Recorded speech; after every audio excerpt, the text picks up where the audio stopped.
Guys हामी यहाँ मकवानपुर जिल्ला इन्द्र सरोवर गाउँपालिका वडा नम्बर 3 को वत्सल्य देवी माविमा यहाँ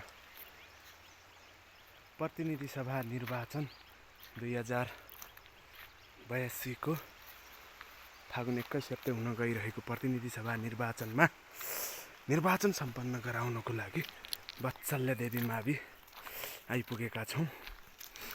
त्यसैले यो हेर्नुस् कि हाम्रो यो ग्राउन्ड, हाम्रो यो विद्यालयको ग्राउन्ड यस्तो छ।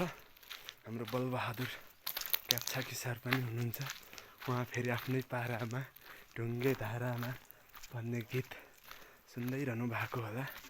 यस्तो छ गाइस, हेर्नुस् हामी यस्तो वरिपरि डाँडा काँडा र बिचैमा हाम्रो यो स्कुल रहेको छ। यस्तो ठाउँमा हामी बसिराखेको छ।